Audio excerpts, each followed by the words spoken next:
All right, people. It's another edition of the New Breed podcast, the world's best new metal adjacent podcast. Two dudes who were there. I'm one half of your hosting duo, Jay Horsecow. With me, I have my partner in crime, the notorious Tim Minister Jr. Tim, are we ready? I'm ready. I'm ready for We this one. we are ready. We are tonight, folks. Today, whenever you're listening, we are talking about a pinnacle in American heavy metal, truly a genre defining album. And Tim and I just keep going back and forth about how there's not a bad song on the whole damn thing. We're going to talk about Lamb of God and their debut major label album, New American Gospel. Before we go into the album, we're going to set the stage. The time, kids, is the year 2000. We have new metal dominating MTV. It's all over the place, and it's kind of starting to wear out its welcome. However, bands like Limp Bizkit, Papa Roach, Linkin Park, Korn, they're still around. They're still selling shit tons of units. Their albums, and they're keeping Hot Topic in business. However, what happened to those metal fans? The guys that like Slayer, the guys that like Pantera, the gals that like Megadeth. What happened to them? There was really nothing for them at this point because it was all new metal, which is not something they were interested to. They didn't want to hear about the angst and all that, the angst and the bounce with the hip hop vocals. They wanted heavy metal. So that's what the United States looks like. Across the pond, we have the Gothenburg sound, which is developing. This is In Flames, is at the gates. This is Soilwork. There's melody there and there's speed, but there isn't a lot of groove. There isn't a lot of that stuff that gets in the pocket and really just nod your heads along with it. Like things like Pantera. If you grew up listening to Pantera, you weren't getting that from In Flames. You weren't getting from that from Soilwork. And I think there was still space there. Funnily enough, into that space comes this weirdo five piece from Richmond, Virginia, whose original name was Burn the Priest. So we're going to talk about the name change in a moment. In September 2000, they released the album New American Gospel. And this thing was dirty. It was not overproduced. It was not Pro Tools to all hell. We're going to talk about the snare. We're going to talk about the guitar sounds. This was a monster. And this band started, Tim was talking about before we started recording. He used to see them at the Kill Time, which was a basement in West Philly, Tim? Hmm. It was a basement in West Philly. He saw them as Burn the Priest. They were playing every weekend. And now they are arguably looked at as not the next Metallica, but when you think about metal bands that could headline big shows and still draw, Lamb of God is up there with them. And like Avenged Sevenfold, which is kind of laughable in its own right. In 2000, and to understand how this album was basically dropping a bomb on the music scene at the time. Billboard 200 in the late 2000. You're looking at Creed. You're looking at Blink 182. You're looking at Nelly. Uh, the Family Values tour was still going. The new metal, Korn, thank you. But that aesthetic was still out there. People were kind of wanting. And the metal fans, the true metal fans, the people who miss guitar solos and distortion pedals and fast riffing, they kind of missed that groove, that bounce, that what they were looking for. And this album gives it to them. So in 2000, new metal's all downturn with hip hop beats and rap vocals, no solos whatsoever. Lamb of God shows up and starts a counter movement. It's intricate riffing. The drumming is nuts. God bless Chris Adler. Blues almost. There's some blues scales in some of the solos. The vocals are really harsh and abrasive. We're going to talk about that lead off track where he scats the whole thing. In new metal, the prevailing production was the very slick, very Ross Robinson wall of sound digital. Lamb of God shows up and it sounds like almost like a boombox. You have Steve Austin from Today's Days. Fingerprints are all over it. Very, very, very lo-fi, dry, almost mechanical even. New metal aesthetic is JNCOs and Adidas and baggy pants and masks and all sorts of shit. These guys show up in ripped jeans and t-shirts with no sleeves on, getting back to the roots of what metal came from. Lyrically, in new metal, it was adolescent angst and whereas Lamb of God, God knows what they were talking about. Literally, only God knows what they were talking about. It's kind of socio-political. There urban decay, abstract, or words I would use to describe it. Even almost cryptic, even. what we're trying to say by this point is there is a bubbling presence of popularity, but right below there's an audience left wanting. And if anybody has ever read anything about diffusion of innovations or how companies grow and become massive, is you find that neglected niche and you lean into it because those customers need somebody to take care of them. And then slowly but surely it goes up and out and it gets huge. Anything more before anything, Tim, before I go in? Well, first thing we're going to talk about is the name of Burn the Priest and how we rebrand. Nah, we can. Let's go. All right. So the band was named Burn the Priest. Uh, it does. They don't talk a lot about why that was the name. However, they met in '94 at Virginia Commonwealth University, and originally it was Mark Morton, Chris Adler, John Campbell, and then another guitarist, Matt Connor. And then they meet this vocalist, Randy Blythe, in '95. He joked about how he wasn't very good, but he had that energy. And anybody who's ever seen Lamb of God live knows he has a monster stave presence. Like he is punk rock as all get out. And when you go back and listen to the Burn the Priest stuff, I think they still play Bloodletting occasionally live. That's like their one throwback track. It Definitely. was very chaotic. It's almost grindcore-ish.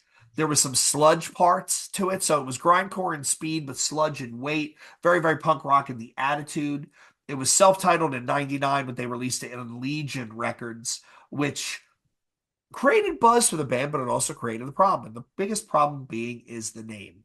So when venue owners and when anybody, if you hear the name Burn the Priest, Tim, if I said that name to you for a band, what would your mind automatically tell you what type of music these guys play? I would automatically think like a satanic vibe. Absolutely. Satanic black metal. Yeah. That's what you're thinking. Departure Chandelier. That's what you're thinking. Another great band name, by the way. Tremendous band name. Guy is the sickest merch. Tremendous. It's fantastic. Logistically, the name provided a problem because venue owners, promoters, they'd see this and they think this is satanic black metal act. I don't want to book this. And even though that's not what they play at all, aesthetically, it's something they look like. Tying back to the last episode we just did, they weren't showing up in corpse paint and moldy clothes. So they decide by late '99. At this point, Willie Adler, who's Chris's brother, joins the band.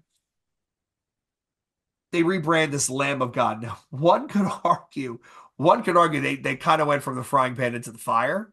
One could argue that. However, it's not offensive. When Chris Adler was interviewed, he said, "We changed our name originally because people thought we were a satanic metal band and wrote us off and wouldn't take us seriously. The new name was intended to be a symbol of the rebirth of the band rather than a religious statement. And it allowed them to operate within mainstream music industry without immediate stigma, which leads to them signing to Prosthetic Records in 2000. By the way, we are still not fans of Prosthetic Records, but this album is a monster, mainly due to what they did to Dragged into Sunlight. Hold that thought. So you're not a fan of prosthetic? Hmm. They screwed Dragged into Sunlight. You've heard that story, yes? So they did No. an album. Hold on, let me finish. I'm really getting dry mouth here. A lot of talking. Yeah, a whole lot of talking. You don't shut me up. So they did an album. They did Hatred Upon Mankind.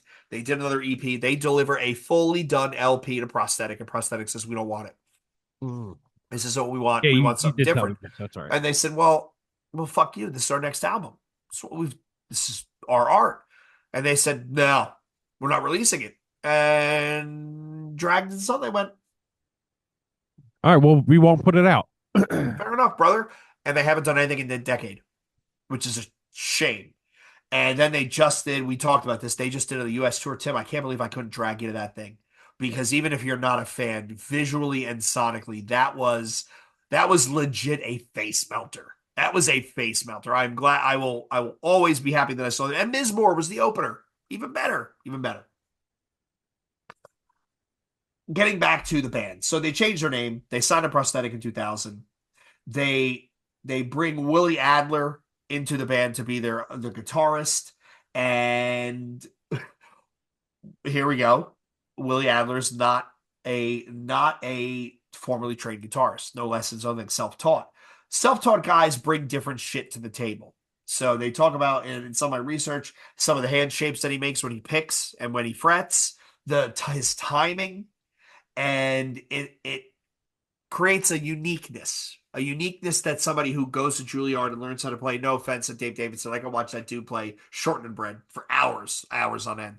It brings something different, and then you combine it with his brother, and they almost end up with what you could call almost a push pull in the groove, just how they played together, and with him joining the band, with Willie Adler joining the band, they come away from the grindcore pieces. There's still remnants on New American Gospel, but they come away from the chaos and get towards a more almost militaristic machine gun esque Fear Factory type approach. Very on the meat. And this is where we come to the first interesting contradiction in terms. The songwriting gets way better with New American Gospel. The band members get tighter. They sound better together. But in production, they go to Steve Austin from Today's the Day in Clinton, Massachusetts, and they have him record it. Now, I would love to talk to Steve Austin because I think he gets unfairly maligned. There's the story of this album. There's the story of what he did with the first two Converge albums, Yeah. where, oh, this guy doesn't know what he's doing. But I don't understand how you would go to the guy behind Today's the Day and expect him to get this really crisp, well produced, clean album. Like he's known for noise stuff, sludge metal, very dissonant, soundscapey type stuff. I was supposed to And have him on Ill Street. really, Yeah. Didn't work out.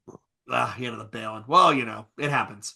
And John Campbell, the bassist, told the story that apparently their recording budget was $7, and and Steve Austin was the only producer who was not only accepted it but was excited.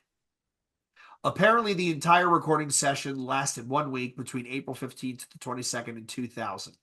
And even that, Chris Adler said that was a luxury they could barely afford.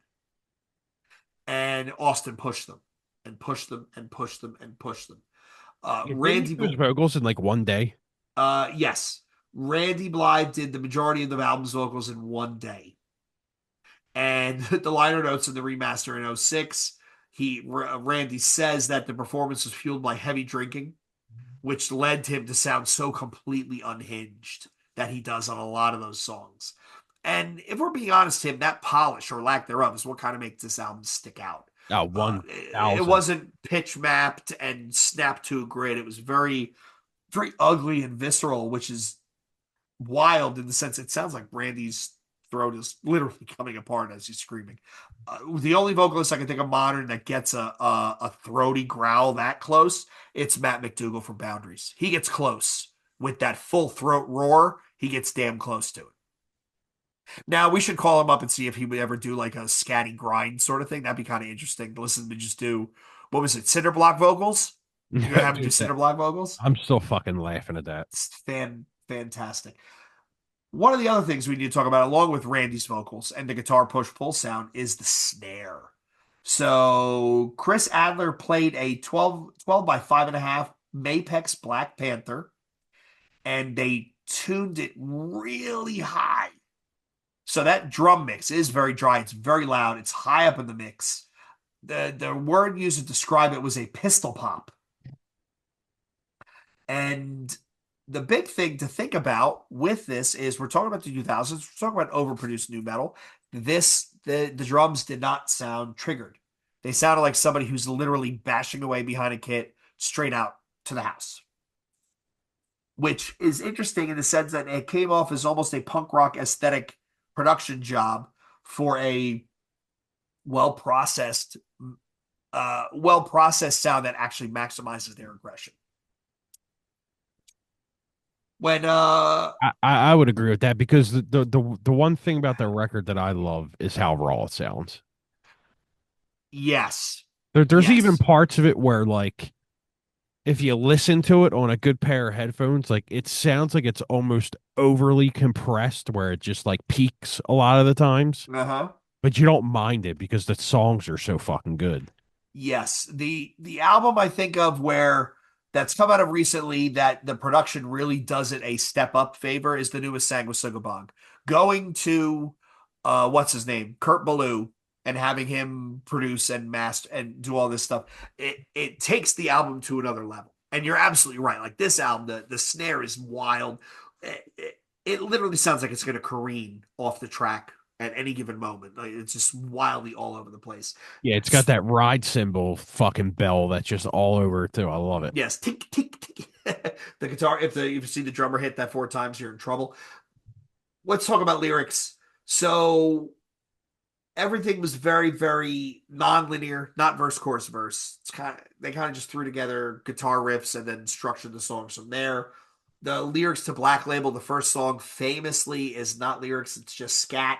So it was all rhythmic cadence. There was no real meaning there, and which is interesting in the sense that the only band to do that before them would be Korn with Twist and Ball Tongue. And however, he did it for an entire song and it works. And it works really, really, really well. The other thing to think about with Black Label is that song birthed the Wall of Death, where two sides of a mosh pit come running together. Lamb of God was one of the Yeah. first bands to do it, and that was a song they did it with, which is, if you think about the sound of the album and the sound of the music, it really is out music built to do something physical, not something built. It's not created to picture you sitting yourself around. So it makes total sense. The the other songs, a couple other songs here we'll touch on, Tim. The subtle arts of murder and persuasion. The back and forth between the guitar and drums is unbelievable. They almost Meshuggah like to this point. It's the riffing had a bunch of time signature changes. The riffing sounds kind of like you would expect Meshuggah riffing to do. So it to me it's excuse me. Oh, too much vodka. It's unbelievable. And we're also going to talk about in the absence of the sacred, the letter to the unborn. So this shit is dark but also aggressive and emotional. Like Randy still won't talk about really. Randy won't talk about the lyrics. He's never published them. He says they're deeply personal. The rumor was a loss of a child, personal tragedy, whatever. That knowing that you go back and listen to it now after we're done, or anybody who's listening, pause this and start and go listen to Letter to the Unborn. You can hear the emotional viscera in there, which make it way more resonant. Pariah is the one of the coolest songs of the album because it's all fast. It's that Bay Area thrash riffing. Fantastic. Fantastic. When nu metal is playing slow tuned groove and telling you, speed is dead, these guys said, yeah, no, no. Speaking of speed, have you heard the new Archspire song? I have not. I, they're eventually going to play so fast that they fly away. Like Dean Lamb is going to rip so fast that he actually maintains flight and takes off and leaves the. It's fantastic. The video is great. It's a rip off of 8 Mile. It's so funny. Who's So playing drums? they announced it, but I forgot who it is. Forgot who it is. It'd be funny if it was that kid. Which one? Remember the kid that tried out? He was like fucking 9. Yes, yes. Hey, you never know. You never know. That'd be awesome. It would be kind of cool. Be kind of cool. So back to Lamb of God. When looking to the songs that we just talked about, Black Label creates the Wall of Death. Subtle Arts of Murder and Persuasion is math metal. This shows that they've moved from that Burn the Priest grindcore ish. Pariah is just high speed thrash. We're getting away from the new metal bounce. Is Leonard, Subtle Arts the one that starts at like yeah. And then Terran Hubris in the House of Frank Pollard has wildly shifting tempos. This is probably the song that best bridges the Burn the Priest and Lamb of God sound. And this is Steve Austin. Yes? Yes. Or was it what song where they have two vocalists? Is it this one? I don't remember. Yes, because this is the dun dun dun winner winner winner. The first time I saw them live at the Truck, they had Bob from A Life Once Lost to the Steve Austin pieces, and he came out and lost his mind. It was so cool. It was so He cool did to that see. at he did that at Polanka Park in Ben's Elm too. Probably done it a couple of times. Yeah, I mean, yeah, he's a because local Bob guy. used to throw shows at Polanka and Ben's Elm all the time. That was a cool venue. The video of All Else Failed playing there, where Luke front flips into the audience, is one of those moments for me where you're like, "What the shit just happened?" Visually, and just nothing. The simple. We just talked about aesthetics and visuals and masks and face paint. These guys look like a bunch of dudes. This is like a bunch of dudes that you would, see sidle up next to you at a bar and order a Coors Light, and you're like, Yeah, cool. What do order you a got? Coors Light, a shot of Black Label. Yeah, yeah, what are you guys up to? The cover with that halo almost thing with all the nuts and bolts and whatnot is unbelievably awesome. Unbelievably awesome. I think that was so cool. That helped set them apart because they weren't this polished band. I love the logo. The logo is brilliant. That font it enforces that these guys are from the South, but they also have a unique identity of we're doing things a little bit differently. When this album comes out in September of 2000, nobody knew what the fuck to do with it, and I think that's not an understatement. NME describes it as ferocious, and it harkens back to the days when Slayer was around. Exclaim praised it as being innovative, heavy, real, and scary. CMJ Music said it was grindcore and death metal for the hardcore kids. However, That's a good point. I kind of always thought of like the dudes in Lamb of God coming from the hardcore scene, because they played all those shows with, I mean, they played all those hardcore shows with everybody. like big Cro-Mag fans, Cro-Mags fans, and shit like that. Not a fan of that band at all, but No. Um, is that because Harley Flanagan looks just like Flea? Don't say anything. The other thing is, I mean, we could talk about bands like Sagwa talk about bands like Vomit Forth, where there are hardcore kids playing metal, or hardcore kids playing thrash, or eventually you're gonna get. I mean, you have the thrash guys playing hardcore with Drain. That's Bay Area thrash, and you know, it, nobody cares about your genre. People just want to play good music. Just play good music, put on a good show, and people enjoy it. Back to New American Gospel, the production, people didn't like it. Too lo-fi, too Steve Austin. Sound it was muddy.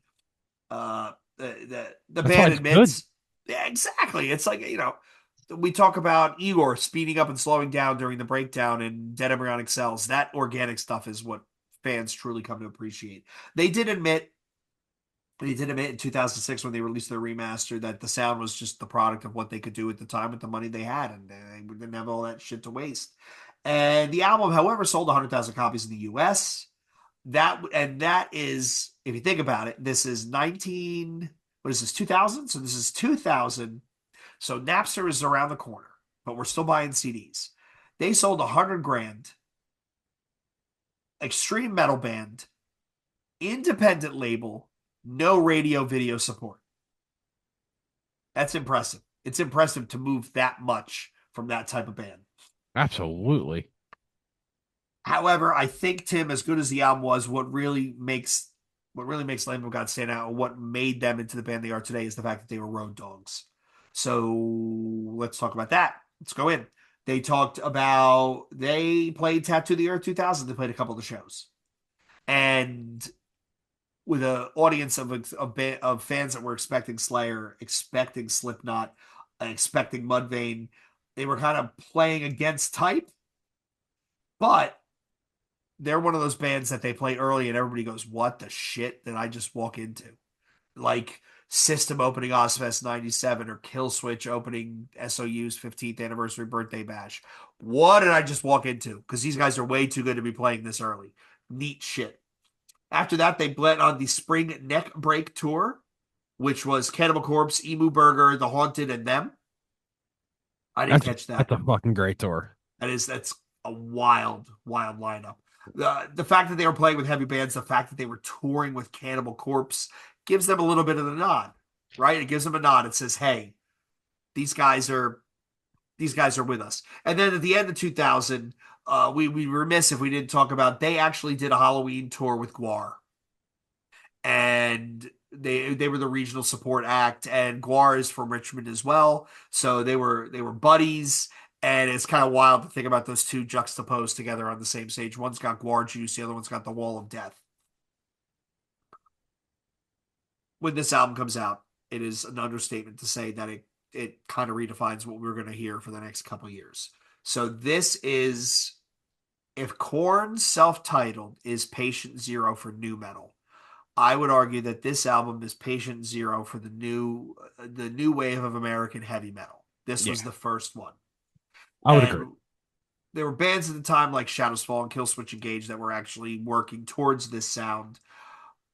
Lamb of God took a different path. They said, hey, we're going to play this thrashy shit. We're going to pull some hardcore bits in. We're going to throw some groove and fuck the singing. We're just going to growl it out. And it worked. And it worked. Tons of double bass. Yes.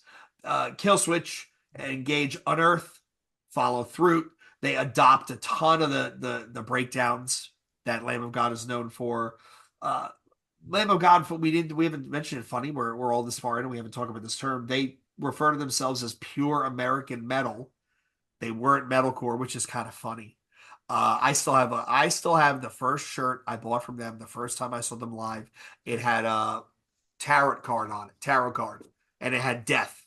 And on the back, it has a Ouija board, and it says "Lamb of God, New American Gospel." Yep, I And had this the thing same is, one. it's probably 3 sizes too small. I will never fit into it again. It's faded gray because I've washed it so much. I'm never getting rid of this T-shirt. I love it. Never. I'm loving I had the same one. Fantastic. Did you have the God forbid GI Joe T-shirt? I don't think so. No, I I only had never. one God forbid shirt, and someone wiped blood up with it at a show that we played, and I was very pissed off. Uh, I never bought it because it was a raglan and it was expensive, and I would rather buy a T-shirt than a raglan. You know, poor post college kid. I think Tim, do you think it's too much to say that this album is a cult classic? Uh, yeah, yeah. I mean, because to think of it, like when you listen to it back into, there was nothing that sounded like it at all. No. I mean, I mean, can we use the term it catapulted them into the fucking stratosphere after that? I mean, come on. It put them on the map. Yes, Yeah, I mean, yes. it's yeah, I would agree. It's a classic record, dude. I mean, Uh, what is it, 20? Agreed. It's gonna be 26 years old soon. Yeah, yeah. To My think God, of that is absolutely crazy. they in 2006, let's talk about this. In 2006, Metal Blade reissues the album with the remastered. The liner notes talks about the recording, the drinking, how poor they were, how rushed they were. They just need to get it done and get it out. And I think those things. I'm usually on the fence with remasters, but I will say that it does give the fans that weren't around in the beginning, it does give them a new appreciation when you add these updated liner notes. Say, "Huh, that's what these guys are going through when they did this original thing." So it's kind of cool to look back and appreciate that type of energy. Yeah, because The I think a lot of people, especially like young kids, they think like, oh, they put a record on prosthetic. Oh, they're rich. Like, nah, not really, dude. Yeah, I mean Not at all. the best summary I could think would be the five guys, five metal fans from Richmond, Virginia, trying to make an album that didn't sound like Korn. And what they ended up doing is they write the blueprint for the next 20 years of American heavy metal, which is really, really, really fucking cool. Yeah, because there's so many riffs in New American Gospel that you hear in the albums after that you're just like, oh, okay. They were going for this eventually or originally, but then they just Mhm. got more technical with it because I think, the records after this, the blues riffing is fucking all over the place. I, as much as I love this album, I love Ashes of the Wake just as much for completely different reasons. Like Because this like album, song structuring, yeah. yeah, this album is a perfect album, and I know I can say it's a perfect album demonstrably because here's why. I'll put it on. I'll say just the first couple songs, and I want to listen to something else, and then I get four in, and I'm like, a couple more. Then I get six in, a couple more, and next thing you know, the album's done, and I'm repeating it. So Yeah. that's where this sticks out to me. Uh, Ashes of the Wake, not Ashes of the Wake. As the Palaces Burn, number two. The songwriting gets better. He actually has lyrics, but it's still ridiculously heavy. The what is it? Vigil, the song that starts out with the guitar riff, and he just yells, "Thy Father, Thy will be done." Like the end of the album is smite the shepherd and the sheep will be scattered, as in a breakdown riff, and then it just stops. I'm sorry, the breakdown in 11th hour is I don't know how a guitarist doesn't pick their guitar up and just smash somebody over the head with it because it is that much of a holy shit moment. But yeah, I think as much as I love this album, I love As the Palaces Burn just as much for different reasons. And I would even argue that Ashes of the Wake not as good as the previous two.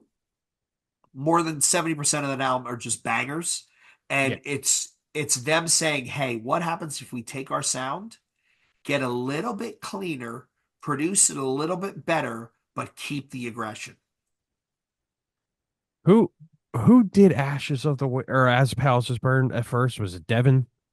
I think it was. Yes. Let me look. That's the record that like not the record that he like famously like lost halfway through it or some shit. I don't know. Let's look at this. Yeah, the producer Devin Townsend. Could have swore there's an article about like he like didn't save it or something, where like his computer crashed like halfway through it or some shit. Uh, let's find out. Like he was using like an outdated Pro Tools or something, or like he updated to a new version of Pro. Something like weird happened. I don't know. Let's find out. While I'm googling this now. Because as the palaces burn, that record definitely starts them with the more of that riffing that they're known for now.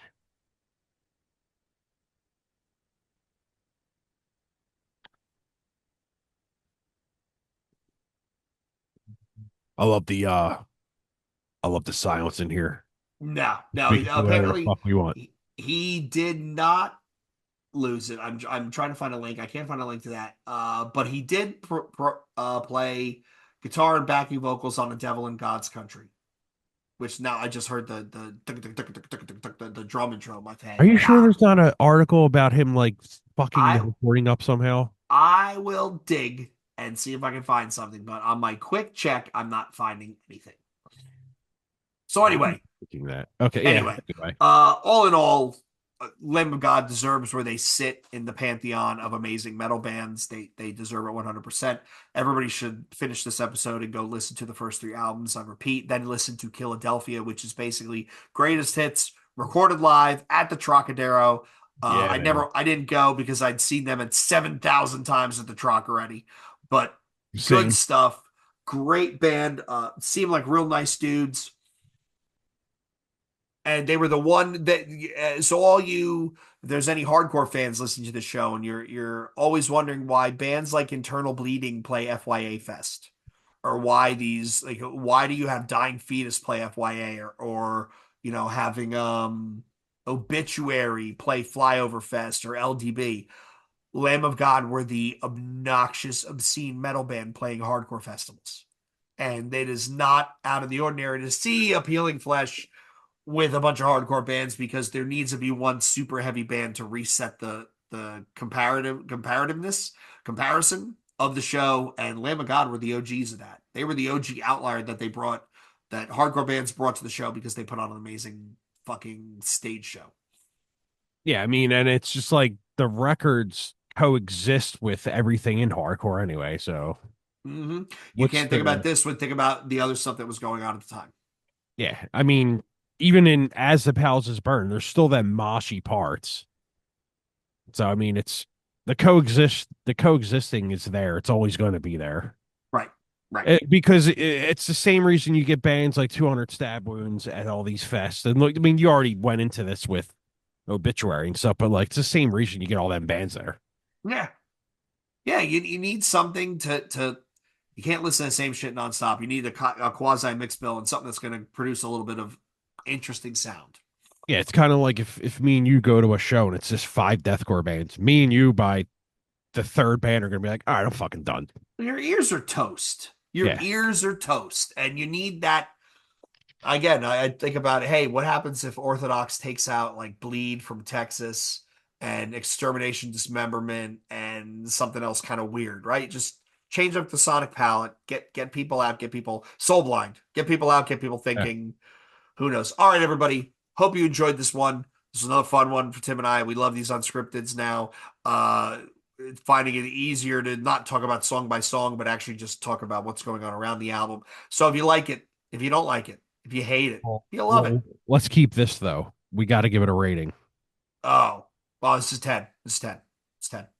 I Okay, won't fast forward. I won't fast forward any of these songs. I won't either. I can't give it a 10, but like I'll give it an 8.5, but like It's rare that I can give a record a 10. I think you know the one record I'll give a 10, but like I mean, don't get me wrong, I absolutely love this record. It's, just listening to it before we prepped it, I was just like, yeah, this record fucking rips. And just we were talking when we seen them with Pantera that night. What was that, a year and a half ago? Mm-hmm. Absolutely killed it. I I'm gonna give it a 10 because I don't fast forward. I like every song on the album, and as soon as it ends, I go back and start it again. To me, those are the three indicators that you got something special, and to me, this is something special. Yeah, yeah, and I think this is one. I mean, what is it? It's going to be 26 years old soon. So Yeah. I think in 15 years from now, this is still going to be that record where you're like, yeah, dude, this is fucking good. Mm-hmm. Mm-hmm. I mean, Yeah. because in 15 Young years, kids are gonna discover this band and go, "Holy shit, this was wild." yeah, I'll be 57 years old in 15 years, and I'm still gonna fucking love this record. So Yeah, and I'll still be seeing shows at the church, and I'll be the only guy who's taken a shower in the last 6 months. All right, everybody. Every Wednesday, 12 p.m., new episodes. New Breed underscore podcast, Twitter and Instagram, New Breed podcast at gmail.com, 267-297-4627 for your audio feedback. Find us on r/new metal. Find us on our Facebook group. Again, new episodes every Wednesday, and reaction vids, they're coming back soon. Just give us a little bit. Until next week, in the next episode, Jay and Tim saying cheers.